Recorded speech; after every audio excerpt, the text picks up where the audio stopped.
Welcome, everybody, to another very special edition of Such Good Shoot. Today, I, Isaac, am here interviewing a true legend in the business, Barry Horowitz. We'll give a pat on the back here. We are truly, truly honored to have you here. I don't think people, especially these days, younger fans don't recognize just the list of talent that you made look incredible with your hard work and your in-ring ability. Getting ready for this, I watched a Jim Cornette interview, and one of the things that he said was that you were so good in ring that they just kept using you to make other people look good. And by the time they realized how good that you actually were, they had already sort of dug themselves a grave with this and like put you in a place where it was hard to like recover in the eyes of the public at that time. Yeah. Well, first, Isaac, thanks for that great, humbling, warm welcome. I appreciate it very much. I love your show, and I'm glad to be a part of it. And yeah, I guess I'm AKA Star Maker, as Tim Horner once put it. I like that. But that's okay because think about what I'm about to say, and I've said this on many interviews. There's got to be a winner and a loser in all walks of life. Mike Tyson loses, Patriots lose, everybody loses. I mean, you got your bad guys, your good guys. So my dream is to be a pro wrestler. Not everybody could be a top flight, a top shelf guy, and some of them really shouldn't be, but that's the politics of the business. Warrior. Yeah. Warrior, yeah. Yeah, people who run to the ring and shake the top rope, wear face paint, and don't know a wrist lock from a wristwatch. Yeah, exactly. In today's world, he wouldn't get over at all. In Japan, they would send him back home overnight. Even when, and people talk about Hogan, but like even when Hogan went and worked in Japan, he wrestled. Worked harder. He wrestled. He worked harder in Japan. Like, he worked really hard, and you have to. Yeah, if you don't, you're going to get your ass kicked. You got that right. And I was brought to All Japan because I was a technical wrestler. Yeah. I mean, and what I want to back up the ship a little bit when you said steer it wherever you want. It's where they dug their hole so deep. You know what? Especially WWE, but any company, you could undig that hole too. Yeah, I've seen it done. I've seen them. I've seen the Lanny Poffo, nothing against him, but did nothing. Next day's the genius. Boom. Come on. But those ones never stuck. But yes, I see they can strap a rocket to whoever they want.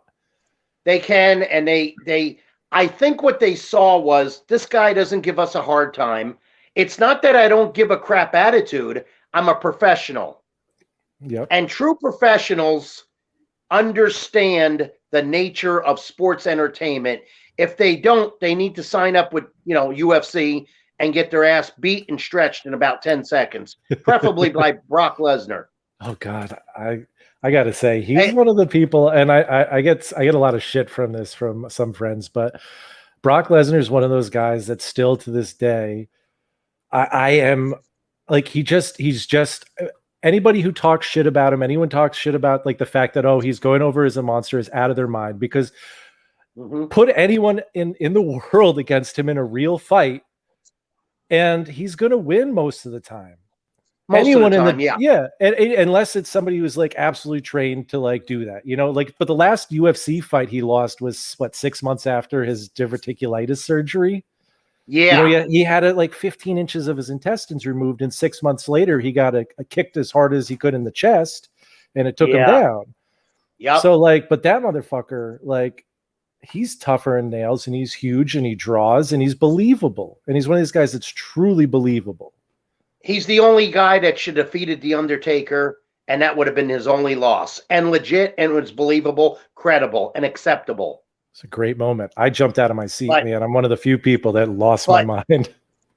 But when it comes to true professionalism, there is some guys, I just don't care. And then there's being a pro. And the ultimate pro, I mean, I think I'm up there in the upper echelon as far as being an upper pro, not not trying a pro, not trying to put myself over, but is Kurt Angle. God, and what a the man was in the Olympics, a gold Olympic medalist, won it with a broken neck. Yes. The guy looks, walks, and talks. And by the way, he is the real total package.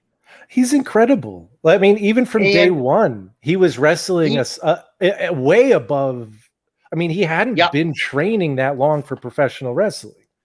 He adapted within a year to promos, everything about him, because most amateurs, including myself, Bob Backlund, Brad Rangans, they don't get over and adapt that quick. Kurt Angle is, and he's an Olympic gold medalist. Nobody does that. I'd have him on my roster permanently on the payroll. He was, anyway, for any purpose. If you see some of the people he put over and whatnot, it's all being a professional. There's nothing wrong with that. It's the way you do it. And if guys think they're better than you, or they look down, or they take their gimmick home, you know what? They're a mark for themselves. And guess what? It's unacceptable and it's dangerous. And I feel like that's pretty prevalent. I mean, maybe not quite as much these days, but I mean, in the days of kayfabe, especially, like, you kind of had to take that home with you in a lot of ways, because anywhere you were seen. But the guys who are doing it now, like, I get it on social media, like, I get living your gimmick there, but like, there comes to like we know, everyone knows that it's it's a work. So like, how do you change people's ability to believe something when they already know it's a work? Well, you don't have to, because today's society and today's wrestling fans, the smart marks, and I give that in a all honesty, I mean that with all passion. They're smart to the business and they respect it. They're not wise guys. They're like the ultimate fans that come out of Tokyo and Japan, and they know what's going on. And if you try to BS them, you're going to get heat from the marks. So don't do that. You don't have to tell them deep, dark secrets, but if they're humbling and they're proper to you, if they're degrading and disrespectful, I don't have time for people like that. I kayfabe them, I ignore them, or I'll cut a promo on them. I don't care. And it's not like I'm trying to be a tough guy or anything, but it's disrespectful. I get more disrespect sometimes from the so-called boys because of jealousy, or he's going to take my spot. Well, then maybe you should up your game, jabron. Well, I mean, I feel like that's the thing is, like, you talk about professionalism, and, especially at the time that you were, had your run in WWF, like, the people, there just seemed like there was so much bullshit backstage. It's well documented. Everyone knows that, like, there's cliques and there's factions and there's people using whatever methods they can to manipulate, to get their spot, which, like, when you're talking about huge amounts of money, I mean, I get why it is, but at the same time, it ends up hurting the people who genuinely work their hardest and do the right thing and get to that spot. And sometimes those people shine through, but a lot of times they just get missed. If people would just, I see a lot of pro football players and just go out there and have fun. They say it a lot, but in the wrestling business, the same thing. Don't worry about who's bigger, who's this, who's that. Team effort, but it's not a team effort in pro wrestling. I've wrestled amateur quite a few years, not as long as pro. I paid my dues in amateur, and so have other guys, but it's a team effort. In pro wrestling, you want a friend, buy a dog. I mean, it kind of feels that way. And these are so-called friends. I call them acquaintances, nothing against them, but I remember back in the day, I don't know what the jealousy thing is. And what you need to do is have fun. Don't worry about the other guy. Mind your own business and get the match over. And when I mean get the match over, I don't mean hurry up and go back to the locker room. Get the match over. Get people excited, man. Yeah. See, me and Owen Hart always believed in that. I've wrestled different guys like him and Brad Armstrong, Tommy Wildfire Rich, Tom Zink, There's quite a handful of guys that were similar to me, my passion and the technical wrestling of it. Brady Boone, these guys. Can I bring we up a were out name? to have. What's that? Can I bring up a name to add to that? Because I just talked to him a couple Sure, days ago. please. Alan Funk. Alan Funk. Alan Funk. I was just doing a program with him. 2 weeks later, Vince buys WCW and doesn't make me part of it when I've been loyal to him and his father. Yeah. I guess maybe I need to have a fight on a plane, and then you'll promote me. Yeah, or God, just do some gimmicks. Sleep with the daughter. You have all sorts of options. or fail some drug tests, get on the gimmicks, wreck a car, drive a school bus. What else can we do today? I like troublemakers. Really? Yeah. I like guys that are not on gimmicks, show up hard, train, and we're gonna have fun in that ring. That's why I had so much fun with Owen Hart. And you put on great matches with him. I mean, even when you couldn't wrestle, under your normal style, when you were wrestling him at Survivor Series, with the hood on as the Red Knight. Even then, that was, I mean, those guys and wrestling guys who didn't wrestle much at that point, was it Bruce or something? I mean, it was two of the brothers that don't wrestle much.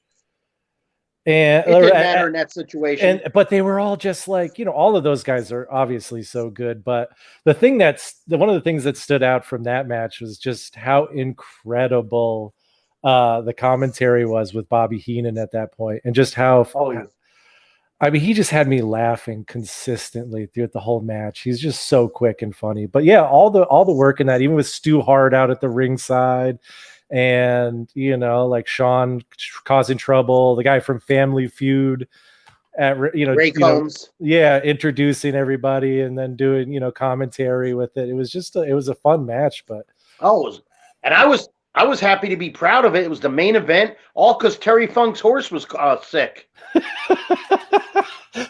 An incredible excuse. I mean, it probably is true too. That horse must be worth a lot of money, or he don't care, because I mean, we're looking at a guy that's an icon in the wrestling business and been the NWA World Heavyweight Champion when it counted. Back in the days of Jack Briscoe, Flair, Harley Race. Come on. Yeah. Oh, he was great. That's amazing. And then like to have the match still happen after whatever happened with Jerry Lawler happened, and he ends up getting something booted. Illegal. Yeah, which is and then then it ends up being Shawn Michaels, and that goes on to be an incredible rivalry between him and Bret Hart. But speaking of Bret Hart, you were billed as Bret Hart at one point? Yeah. Can you talk about that? Because I can't find anything about that. All I see is like ring names. And then you have Bret Hart and you have Barry Hart, which I get. But were you part of the Hart family at a point? Like I was extended cousin? I came in as Barry Hart because Malenko, by the way, the great Malenko, the Malenkos trained me. I was going to actually ask about Boris and training with him. It's phenomenal, the best. I mean, without going on a tangent here. Tangent away if you want. I mean, after I see how people get broken in and so forth, and I'm sure there's great coaches out there, but I'm sorry, maybe I am biased, maybe because he's Jewish, I'm Jewish. I don't know, and I don't really care. He's the best. He's the best. Well, I'm Jewish too, and I'm going to agree with you. Oh, right. All right, a tribalman. Shalom, man. Yes. Yeah, we had Mark Marrow on, and he was talking about how he got trained down there and how what an incredible experience it was. And then anytime he got to see Dean or Joe come in, and it was just like watching just magic in the ring. Oh, definitely. They're super shooters, by the way. I mean, Jody Malenko lived with Carl Gotch for years, being trained every day. Wow.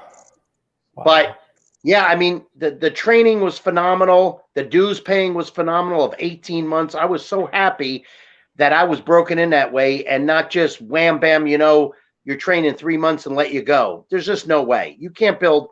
The only thing I built in that 18 months was a foundation. The rest I got polished on the road, traveling with the likes of Steamboat, Youngblood, Mike Rotundo, Rufus R. Jones, Jimmy Valiant. Sonny Fargo, Greg Valentine, Bob Orton Jr. I mean, come on. And then you even got to work with guys like managers like Percy Pringle, or otherwise known as Percy Paul Pringle, Bearer, who is Hall Sir of Oliver Famer. Humperdinck. Humperdinck, yeah, another one. Paul Heyman. You worked Paulie with Dangerously. Paulie Dangerously too, huh? Yep. God, man, those guys all very, very good at what they do. Oh yeah, yeah, and that anytime you get to work with people who are that like good, that's such a great experience. In definitely. that, once you have that foundation built to like get the rest of that building up. Oh yeah, without a doubt. So we were I forgot we were talking about Malenko, and then you went into something we got sidetracked. Sorry. I got sidetracked by Boris Malenko. Yeah, that was my one that I got sidetracked. I got sidetracked by. I don't even remember where we were before that, which doesn't really matter. But Okay. How did you get into that school? Because I'm on. Oh, wait a minute. Oh yes, I'm you sorry. remember. Yes, you were talking about I was just reading that on the screen there. Something said. You're good.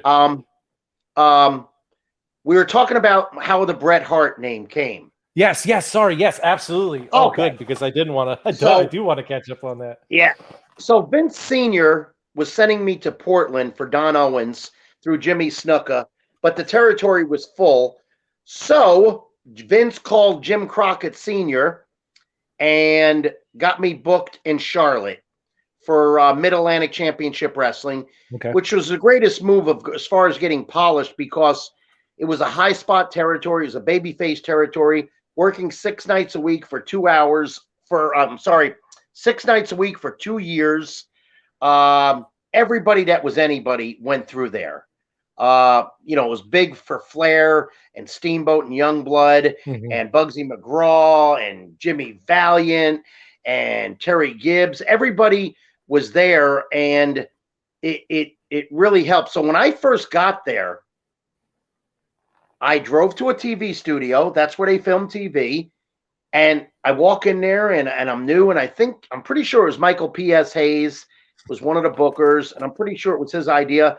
We got Gary Hart as a heel manager, and you're Barry Hart, which Malenko gave my name. And it's a heel and a baby, and it mattered in those days. Now it doesn't. So we need to change you to, we're going to call you Bret Hart. Now, I don't know there's a Bret Hart. I'm happy. I'm 21. I'm doing this for a living. I'm going up and down the roads with Johnny Weaver and Roddy Piper and a plethora of other stars.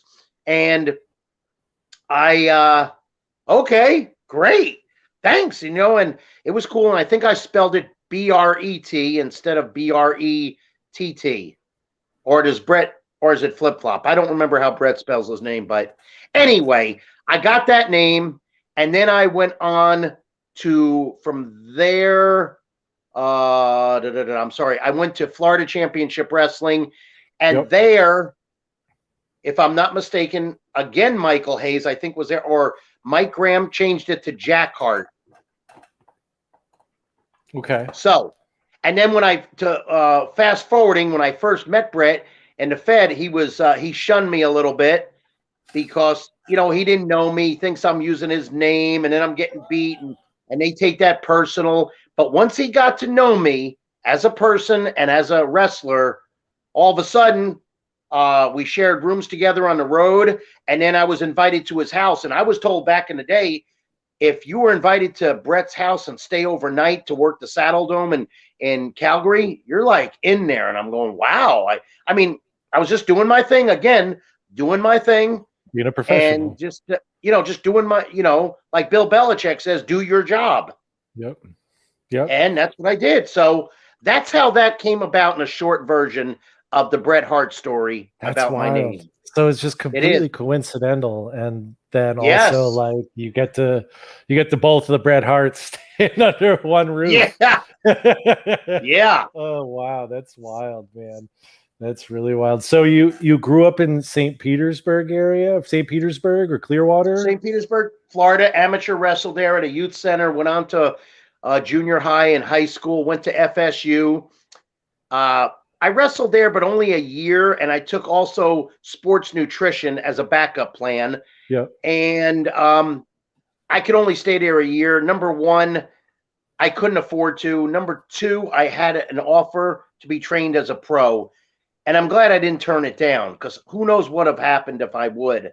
Yeah, I don't know what have happened. So I'm I glad you made, didn't turn that one down either, man. yeah, I think I made the right move. I mean, I know some doctors with 8 or 9 years of college and don't know how to say please and thank you because it's common sense. So Hmm. I'd rather have common sense than 9 years of college. Hey man, I'd rather just know how to be polite to people and be kind Yeah, than have any there you go. degree. Yep. That's what I think.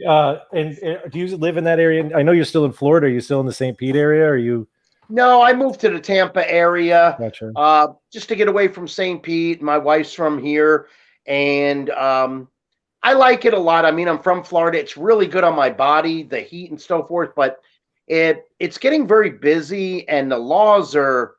I mean, it's bad everywhere, but some of the crime and the laws are just not controlled. I'm really thinking of going back to my second home, which would be a very small town in Tennessee. Nice, nice. That sounds really nice. Yeah, Get it out in the is. woods, man. Yeah, I was wondering because like the first thing I that popped up when I thought of St. Pete and Clearwater area is like all the Scientology that goes on there, and like They own Clearwater. I know, man, it's crazy. And as like as you know, as a Jewish person, I just see it and I'm just like, this is insane to me. Like this is just Well, insane to me. But like the power that they have in that area is incredible. well, they do have power, but I did tell one Scientologist there's only two kinds of people in this world, sir: Jewish people and people that wish they were Jewish. Shalom, man. That's oh man. Yeah, I'm gonna have to clip that and send it to my friend Brad because another Oh, tribe member. definitely. And if you don't, if you don't mind, Isaac, why we threw Tennessee in there, a lot of fans don't know this, but Mr. Technical, Barry Horowitz, was in a 1994 country music video, number one for the year, number one on CMT, number one video for Joe Diffie's Pickup Man. You could No see me in shit. there 4 times, very legible, Wow. because that is my hobby. Love country music. Been to the Opry, been to Elvis's mansion. I just love the music and never used to because I was an 80s rocker, Bon Jovi, Def Leppard, still love it in the gym. But when it comes to chilling, it's all about country. And why? I used to drive in Tennessee for it was for Jarrett Promotions, which, by the way, Jerry Jarrett, one of my favorite promoters, top 5 in my eyes. Him and Otto Wantz, unbelievable how they treated me. And it was I'm trying mid South, yeah, mid South was Jerry Jarrett's promotion, Mhm. and I was traveling with Tojo Yamamoto. Okay, so I'd be in his Lincoln with him, and sometimes in the back seat, and Sato was in the front seat, and all he would listen to was country, and I hated it. But I traveled with him almost every day, or some shows were short, so I drove myself. I was only there maybe less than a year before WWF called me back. They saw Mhm. me on there. They put the Southern tag belts on me and Chick Donovan in the Memphis Coliseum after defeating Soul Train Jones and Rocky Johnson. Wow. So I got hooked on country music because I was listening to it constantly, and just I love it. What a random person to get you hooked on country too. That is the last name you would ever expect. So when you're talking country music, man, like what are your favorite favorites? I mean, you're talking like older school, like Hank Williams, or are you talking I like more? everybody. I do. I like Okay. old school, new school. I mean, I could go all over the place. Okay. Dixie Chicks and Blake Shelton and Alabama and Kenny Chesney, Tim McGraw, the Judds. I like some old stuff. I just can't think of offhand. Barbara Mandrell Yeah, and no, yeah. Reba McEntire. Oh yeah. I mean, and country, if you watch their the CMTs and all that, the CMAs and all a class act. Mm-hmm. They don't go out of control and make a fool of themselves. I like it. Yeah. It's really a class act. Nice. You got, people, hosting it like Luke Bryan and Carrie Underwood and Jason Aldean and all these people. They're just, in my eyes, they're class acts. So Nice, man. Yeah, I haven't watched. I'm when I get into the country, it's a lot of the Hank Williams Jr., Johnny Cash, a lot of the I like older it. stuff, I like the like that. bluegrass. Yeah, that's Sure. my niche. I'm all over the place with music, though. Oh, I hear you. So when you finally go back to WWF and you're Barry Horowitz, and now you have like the suspender gimmick, and like where did that come from? What? Okay, the patting yourself on the back gimmick, wearing the suspenders, and just like because you had been working under different gimmicks kind of up until that point for them. Well, the Barry Horowitz came from Vince. He wanted to use that name, and I said, okay, not a problem. That was fine. But I always had that pat on the back in my back pocket. It happened in an amateur match by accident. I got disqualified, and I always said when I turned pro, because I was so positive I'm going to be a pro wrestler, I said I'm going to use that. And I knew it would get over. It's different, especially for a heel before, during, and after the match, as far as before a suplex, after a suplex, congratulate yourself. And awesome. You just don't want to overdo it, but you don't want to underdo it either. Yeah. And I learned that those little trademarks, those little words I said a lot from Bob Backlund and Tony Gurria. Nice. Yeah, I was wondering because it felt like a very different departure from the stuff you had been doing up into that point in a lot of ways. Well, where I knew where I was, I said I got to make a big splash. The suspenders just to be different. That's all. And is that sort of what kept like pushed it towards like the nerd gimmick later down the road, was just like that sort of? Actually, no. I don't know what that was about, but I actually do know it. I think I know what it's about.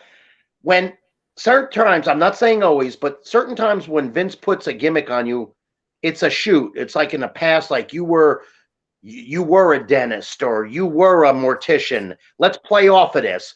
And then some is for laughs behind the scenes or punishment. Yep. As far as the Red Rooster, I think that was punishment. Must have been. Because good Lord. Well, consider all the people. Source. Yeah. And another thing, as far as and then there's other things that complement stuff. I don't think like The Undertaker, I think, was Vince's gimmick and idea. So nothing wrong with that. But I think there's different ways and avenues how they do that. Now, they don't understand what Barry Horowitz. I know professional wrestling. Yes, I do care about my career, but the bottom line is I know how to get myself over. I know how to wrestle. I know what to do. You say no, they'll get a replacement. Mm-hmm. You're sitting home and acting like a mark on the couch when you could be making six figures. You're insane. Yeah. I just can't conceive that. I can't swallow that. I don't understand that. But there is some guys, I'd rather have the belt and pay me less. I'd rather not have the belt and pay me more. Yeah, because when I go to the bank, Isaac, they don't say, did you win or lose? They say, how much would you like to deposit, Mr. Horowitz? Yeah, exactly. And like, that's the thing, is like, that's the business. It's, it is a work, and yep. If you're getting to the point where you're working yourself, like you were saying earlier, that's a problem. And I think that's something that a lot of people get, like, they get so full of themselves and they don't really realize, like what is like Bill Goldberg's best matches is probably one against William Regal, I didn't even know that match.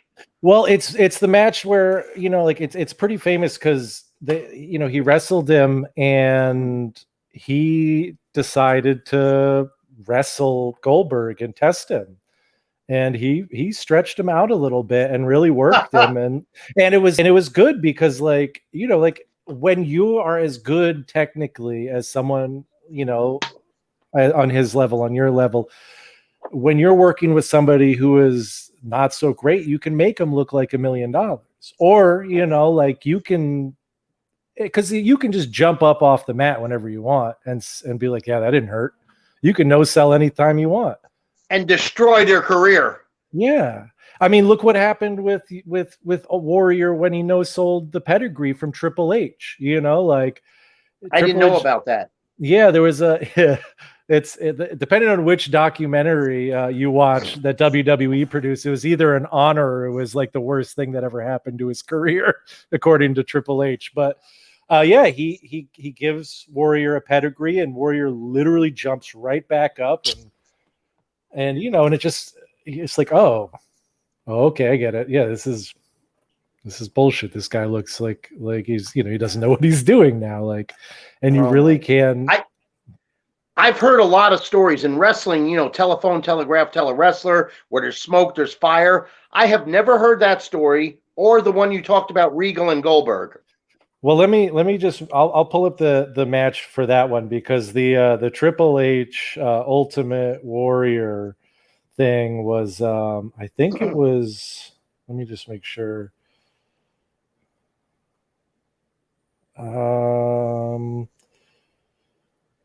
I think maybe 96 WrestleMania, something like that. Really? But it was a big match, and I mean, he just buried the hell out of Triple H, you know. And wow. Now, but something came to my mind about true professionals. I got to throw another one into the mix. Is Sting? Yeah. Totally the opposite of his so-called tag team partner, smartened up bodybuilder. That's his new name. Oh shit, man. Yeah, I you know, at that point I was never the biggest Sting fan early on. You know, once he went the Crow gimmick, it was, you know, obviously it got more into it. You know, like it just felt kind of forced early on. And then it was like, it also felt very Ric Flair in a lot of ways. And I think Rick helped him a lot. Yeah. I mean, woo. Yeah. Oh, yeah. Yeah. I hear you. And you came in, you worked with, you were in a tag team with Brawler when you came back with Lombardi. Okay. And yeah, what was working with the Brooklyn Brawler like? He always seems like a really, like, another guy who was a good worker, was, you know, seemed like a professional. But what is your take on him? I mean, I'm not going to say good worker, not on my level. I'm just calling it like it is. I mean, please, substandard. I just remember one time in a match, we were in a tag, and he says to me, and I quote unquote, yeah, hey, don't make me look bad, and don't try to out wrestle me, or don't do a lot of stuff. Well, wait a minute. I'm sorry. I'm a technical wrestler, and I was taught all this, but I'm not holding back for nothing. Yeah, man. Now, if you got to get yourself over, man. Right. Now, if I am told by Vince or Pat Patterson, okay, Barry, we know we know you could work and this and that, but you know, we need you to do this, and that's another good sign of a true professional and a good versatile wrestler. What do I mean by that? Basically, oh, I can't take that brainbuster. Okay, we'll do a reverse DDT. Oh, I can't take that. Okay, we'll do a side salto. What I'm saying is, I could change anything you want. You want me to work your leg, your arm? A good versatile worker will go further. He won't come complacent or stagnated, and he'll get over better, because ringside and the cheap seats are going to go, that mofo could wrestle. Mm-hmm. And that's the thing and that's the thing is, like, you always want to make it look like a challenge. You always want to make it like competitive and entertaining. Like, every match can't be a squash. No. Yeah. I mean, yeah. Do you remember wrestling Ken Shamrock in like the late 80s, early 90s? I wrestled him. He came to Greensboro Coliseum. Yeah. It was a house show. Jack Lanza was the agent. Jack Lanza comes up to me and he says, now, he wasn't Ken Shamrock. He was Vince Tortello, if I'm saying it right. Yeah. Look good. He says, why don't you bump this kid around, and then you have a match with him, bump him around, see if he could bump, and then defeat him with a small package. I said, okay. I think we were a dark match. We were on first or second. And that was it. He was very nice. Never saw him after that until I see him in 94 and at the Manhattan Center when WWF joined forces with ECW at the Manhattan Center. And which was a great angle. I was just sitting in folding chairs. I was there early. He says, oh, I got to go back to the hotel and tell my wife I'm going to be signing with them. I'm signing with them. And I guess he stayed a year or two, and then they put the Intercontinental title on him. And I don't think I ever worked with him, but I like that match and always talked to him and haven't talked to him since and haven't heard from him or nothing. Then I ran into somebody at a meet and greet a couple of years ago, said that either they is their agent or they take care of him. And I did a video and sent it to Ken and still never heard nothing. So I don't know. Maybe he's still mad at me because I beat him with a small package. I don't know. That's wild though, because like he is another guy who, you know, you take his career outside of WWF and look what he did in the UFC, and then look what he was capable. And look what he was capable of in the WWF. Like that transition was another guy who just really. I mean, he obviously wasn't the promo that Kurt Angle was, but he definitely took to the business pretty damn well. And he did. You're right. You're right. And he was incredible to watch. And because another one like Brock Lesnar, you could believe him. Right. What I didn't like was one time, well, considered a source on this statement. I was watching UFC. I'm a big fan of it. I love anything motivational. I watch the Olympics. I watch the NFL, but I like behind the scenes stories. I like when they're after a good workout, they're going to eat and talk about strategy and weight training and stretching and anything athletic gets my attention. But I saw a promo by Tito Ortiz and he was knocking, of course, Shamrock, and probably part of it was shoot, part of it was hype. But he says, Ken Shamrock, you're nothing but a pro wrestler. Okay. That was just ignorant. And second, so are you, dude. You were in TNA. I'd be like, yeah, but before he did that, what else was he? I mean, this is a guy who, and there's some people you just like, you imagine saying that to, to someone like Taker or something like that too. I bet you get your ass knocked out real quick. Yeah. Yeah. Oh, wow. That's that's really funny. What was WCW like when you first were in there, 1990, and then compare that going back in 97, 2000? What was the behind the scenes stuff like between those two runs there? Well, the 91 was laid back. The 97 was more we're competing. And I was on Nitros and Thunders Saturday night, Halloween Havoc, and all of a sudden, they just wanted me for Saturday nights, but my pay was the same. So I was wrestling less and getting the same. So it wasn't nothing personal. I don't know. I don't know if it was Bischoff or, well, it was definitely Bischoff and Vince Russo, the demise. And, Ted Turner having enough. I'm assuming all this, allegedly.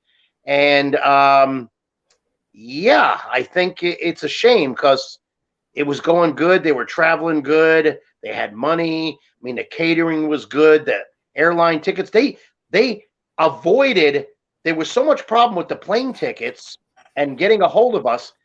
They bought everybody a fax machine, a Brother fax machine, and sent it to their house, and they would send us faxes. We didn't have to pay for the fax machine. That's awesome. Yeah, it was pretty cool. I mean, that's really wild. And Yeah, I enjoyed things. I think it was a little bit, it was definitely WWF was more just more bang for the buck, so to speak. Yeah, yeah. And I mean, did it feel more coherent and organized backstage at WWF, or is it just both of them are kind Yeah, of chaotic because that's professional wrestling? no, I think it was more articulate and just more uh personified, diversified, in order, whatever you want to call it. It was pretty spot on and pretty tighten up the rules. The only thing is, the ribbing and stuff like that, which, come on, grow up, guys.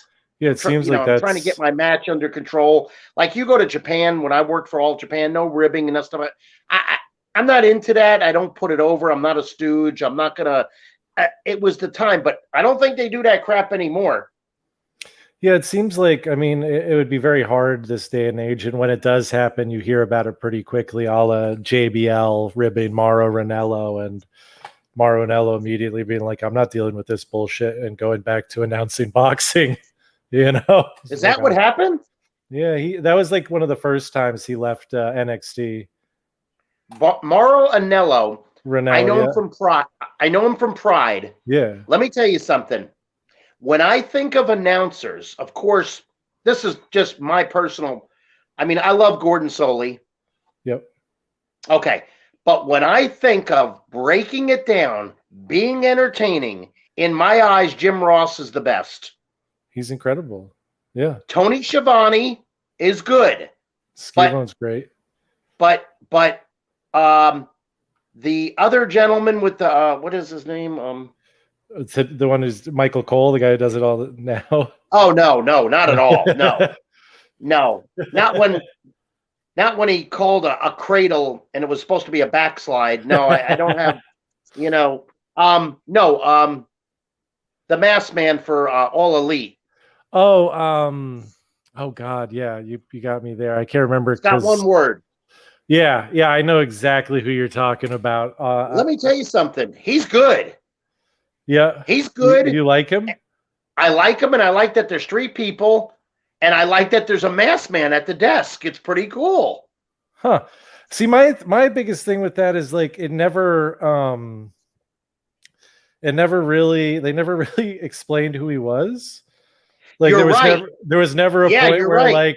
like why is this guy why is he wearing a mask? I thought about that. You are right. Good point. That was like that was my only issue. Yeah, they could always explain it. We want to tell you who, and I forgot his friggin' name. Excalibur. There it is. What is it? Excalibur, the sword guy. Excalibur. Yeah. Okay. And they could run a 2-minute piece. I mean, they run a 2-minute piece on Darby Allin every other week. Yeah, I don't get it. I don't really watch much AEW. They lost me after a while. They had me hooked in the beginning. One match. It only took one match to get me fully hooked on them. And that was the Dustin versus Cody Rhodes. Dustin Rhodes versus Cody Rhodes. Mm-hmm. I think it was the first pay-per-view they did. It was the All In or something like that. And they had a match, and Dustin got busted open.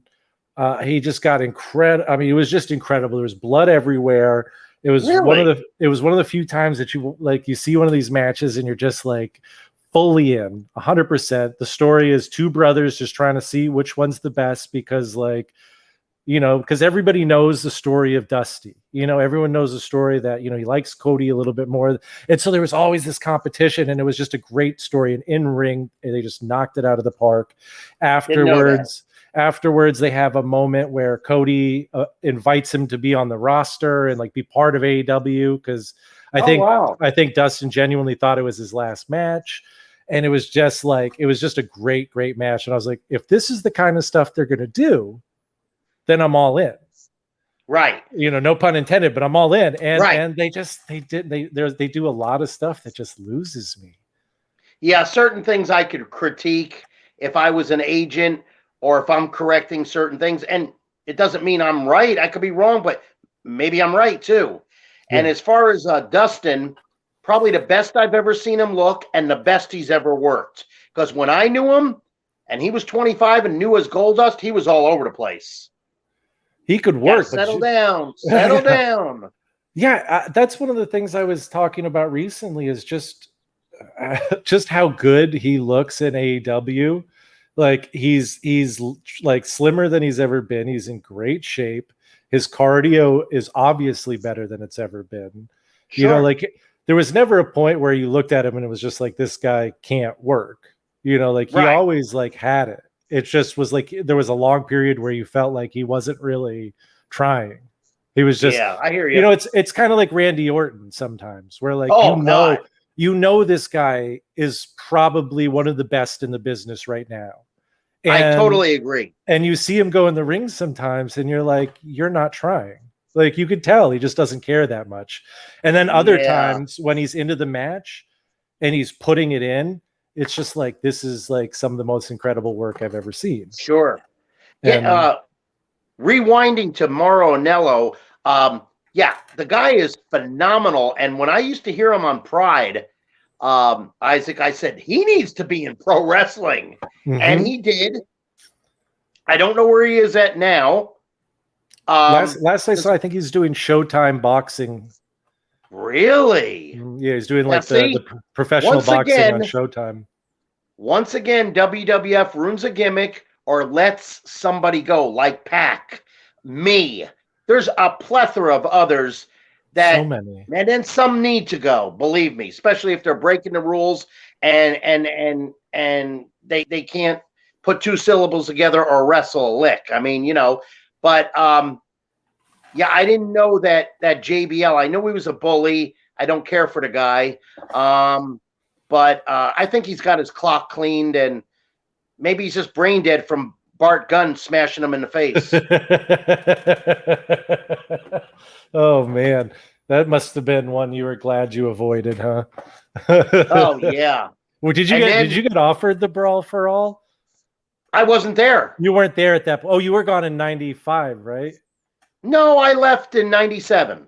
Okay. I thought you were there for the Brawl for All still. Maybe. I don't think so. Okay. No, I could be easily mistaken. My dates, you probably know better than me. You'd probably remember that insanity if you were around for it. Yeah. Oh my goodness, man. Yeah. What was the working with Chris Candido like, and what was that whole run like when they finally sort of, I mean, he's talk about a great in-ring worker. Chris Candido. Very good. Just almost like we're made for each other. I mean, always had fun, always had good ideas. He never complained. I gotta say, I have no negative anything about Chris. He was so polite, so respectful. He did some cool stuff. He had good ideas. I loved working the angle and program with him. You had great matches. Great chemistry. Yeah. You know, forget about Sonny. It was all about Chris in my eyes. And it was just, he told me one time, he says, Barry, he says, I don't know why that Paul Heyman don't book you. I don't know if Paul likes me, and forget I'm Jewish and he's Jewish. I don't know about him, and I really don't care. But Chris said, I was working ECW, walking to the ring, and they were chanting your name. That's awesome. How about it's a no-brainer, book us then, Paul? Or do you want to get even with me for something I really don't know about? He just knows that you'd want to make sure that check cleared, man. he didn't want to have to deal with that fight. Yeah, really. Yeah, I don't need that. Did you have any issues with Sonny? I mean, you said that you were focused on Chris, but okay. No, I'm saying focused because it was the wrestling and she was good eye candy and whatnot. But when it came to wrestling and everything, it came down to him and I. Yeah, that's absolutely. All. Okay, yeah, I wasn't sure if that was like a statement where you're saying like, yeah, I don't care about all the bullshit she caused, because I know she has her shaded past is really hardcore, and to this day it's hardcore. And I mean, she's following the wrong crowd. Yeah, but all credit where credit's due. She was very good at what she did. Yes. Absolutely. And that's the thing is like, I mean, she was very young at the time, and I could see why something like that would really, if you don't have a firm grasp on who you are and what your morals and what your guide, like what guides you, like I could see how being that young, that successful in that time period could really lead to a place where she's at now. Yeah, yeah. And it's hard. It is, yeah. So, yeah, it's easier from the outside to look in, but we don't know what's looking out. Yeah. Yeah, that's so true, man. Absolutely so true. And I feel like there's a lot of a lot of demons to be had in that business, Definitely. because it's not an easy business to be in. You have to be pretty fucking tough if you want to make it. Yeah, and I don't know all the demons. I don't know him personally, but what I seen with Kurt Angle, you got to give the guy props for fighting the demons. Mm-hmm. I just saw Absolutely. something. I just saw something recently, a couple days ago on YouTube, that he's got a problem with the iron neck. It's a problem. It's called, and he's in pain all day. Yeah, and he has trouble And that's turning from, his neck. well, it's amateur wrestling all his life and pro wrestling, and some of the stuff he did with Shane McMahon. I mean, brutal things. And he says, I'm not going back to. He says, I'm that not King going of the back to Ring pain. match. Yeah, he says, I'm not going back to painkillers. He says, it'll kill me. He says, I just got to keep on working out, which is true, because my chiropractor even tells me, he says, I can't believe the shape you're in at your age and what you're doing. He says, I can't get over that. He says, because when he stretches my hamstrings and so forth, the angle and stuff, he says, this isn't normal. I said, well, I just credit for, taking care of myself. I don't do any demons. And, I'm a sports nutritionist. And as far as nutrition and training and whatnot, it's paying off for me in my later years. So yeah, that's awesome. I think so anyway, even though I do have injuries. Yeah, of course. I mean, you can't. I work as a chef, and I have injuries, and I don't fall down and get thrown around for a living. So I can only imagine. But when you talk about like those kind of things where like Kurt Angle and that coming back from those demons, and you look at I know DDP doesn't have like the same the same problems, but he was helping people like Scott Hall and Jake Roberts. And you look at some of those transformations, and I know that both of those guys, Jake and Scott, both have there's very mixed opinions on both of them, which rightfully so, considering that they acted very selfishly for a long time. But at the same time, as a professional wrestling fan, to see Scott Hall basically being carried out to the ring by because he's so drunk and fucked up on painkillers that he can't walk, seeing him go from that, which is incredibly sad, because at that point everybody thought it's like, what, you're just waiting for the news report that he's passed away, and to go from that and be able to and sure there's stumbles, but to be able to go from that, now he's in the Hall of Fame twice, and like Barry's sitting at home. Yeah, exactly. But yeah, no, but those kind of things, like, it's good to see, like, there are people, and one thing I give respect to WWE for these days is like their willingness to help out with drug treatment for people and things like that, because I think that's incredibly important, and it's not so prevalent as today as far as like the current talent. But I mean, you go back a generation and further, and I'm sure you saw plenty in those locker rooms that that if a DEA agent walked in on, there would be a lot of trouble. Yeah, so I just left the locker room. I don't want no part of that. It's none of my business. I don't care, and I don't want any part of it. Yeah, like you said, you were a professional. Yeah. Yes. I have a couple of quick questions to close out here, and then I want you to talk a little bit about what you're doing these days and what you got going on. I have a good friend, Dennis Day Jr. He's got a podcast, What Do You Say with DDJ? He's one of our correspondents on Such Good Shoot, and he wanted to know, he just usually asks a couple of questions. He wanted to talk a little bit about your SummerSlam 95 match with Chris, and what you thought of that match, and like any special memories from that at all. I thought the match was excellent. I love that building, the Pittsburgh Civic Arena, aka the Igloo. I mean, they filmed the Van Damme movie Sudden Impact right there. It Yep. wasn't a set; they really filmed it there. Wow. And I like Pittsburgh. I like the town, the food, the setup there was always nice. The hotels, the airport, the old one, the new one, and it was, it was packed. I sold a T-shirt there live on the pay-per-view, and we really did have a good match. And uh, I mean, it was basically flawless in my eyes. Yeah, I it mean, was a really good one. when I was done with that match, I normally, I can get undressed and all that. I couldn't come off the natural, organic high of that match for an hour. 1 hour. Wow. Yeah. Wow.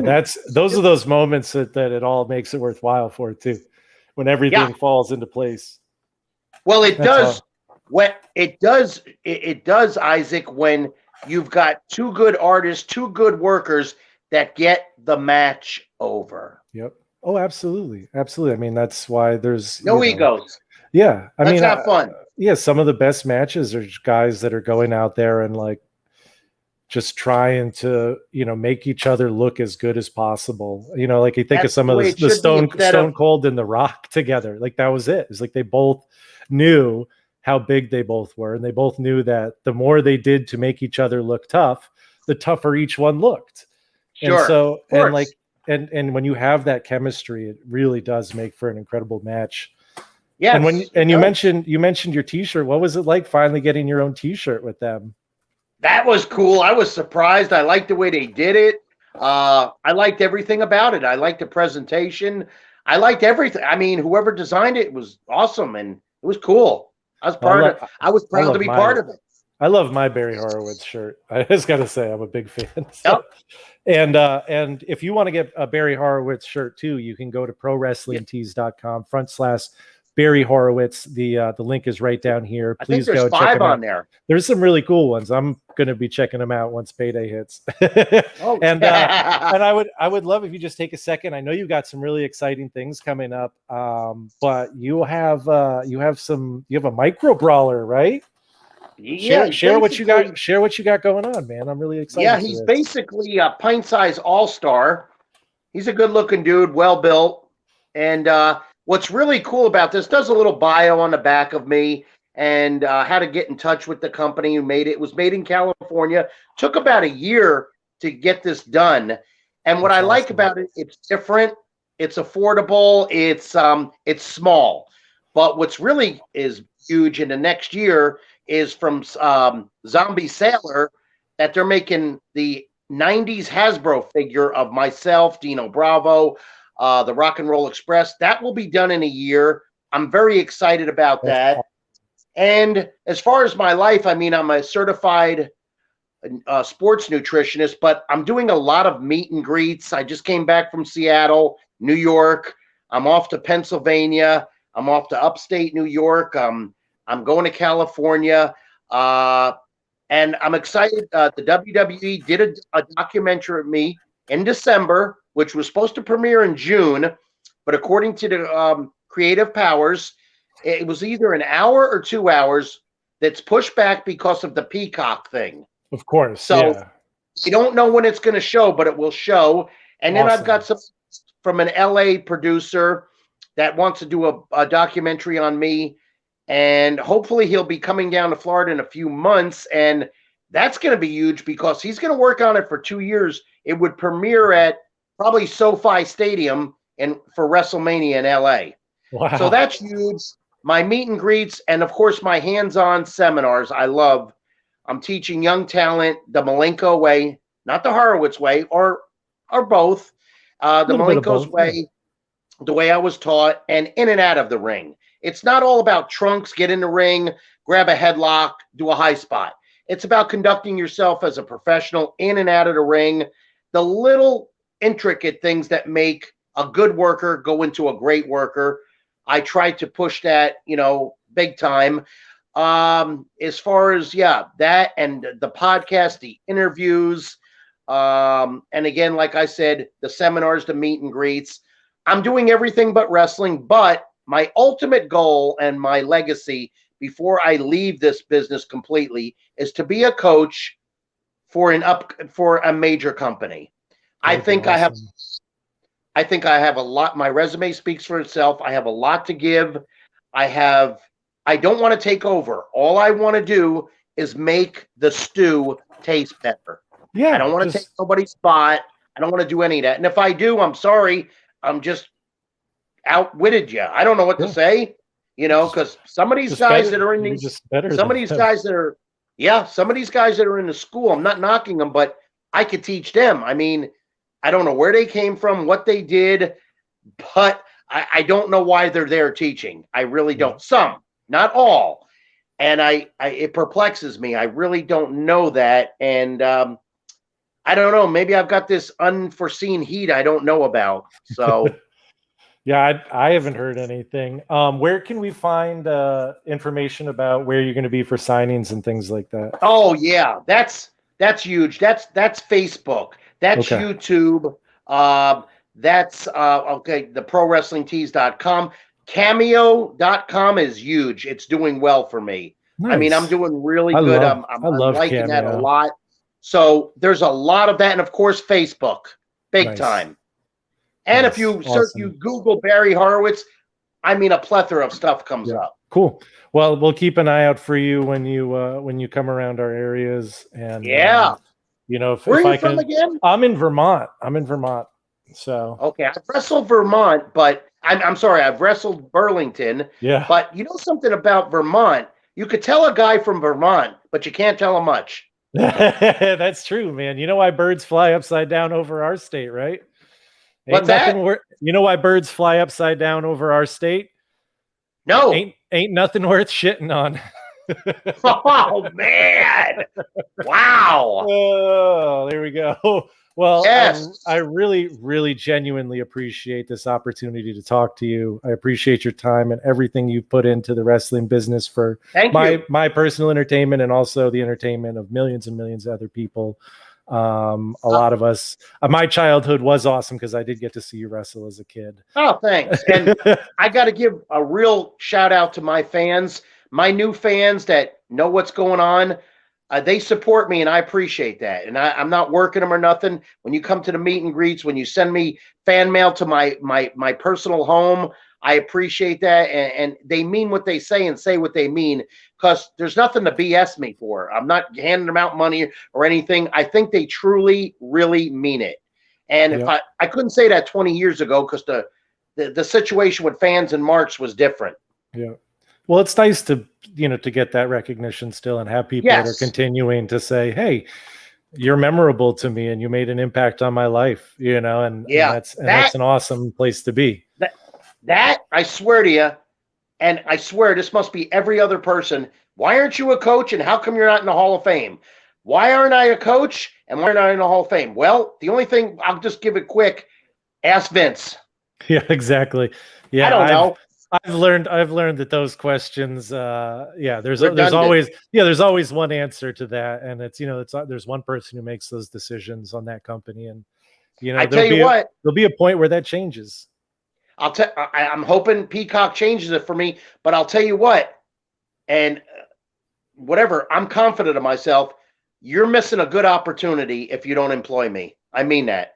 I believe it, man. I mean, seeing you work, seeing your passion for the business, the eye you have for a match, and just what you could bring to these young kids, in terms of, all they got to do is try me and listen.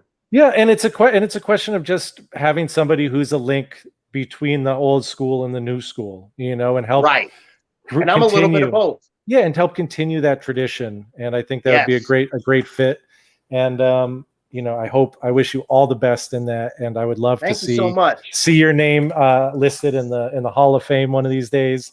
And I would love to see you as a coach and mentor to some of these young guys, because I think it would be a great benefit. Never say never in the wrestling business. Nope. Hell no. Yeah. Awesome, man. Well, from us here at Such Good Shoot, we're part of the Johners Podcasting Network. We are super, super excited to have you. I really appreciate your time. And thank you. And please, if everybody can go check out Barry's Facebook page and go buy a t-shirt. Yeah. I think I'm going to rename if I get a podcast, I'm going to rename it Just a She Is It.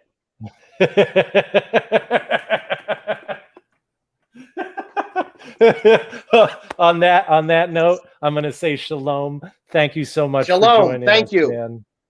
Thank you, Mr. Lanzman.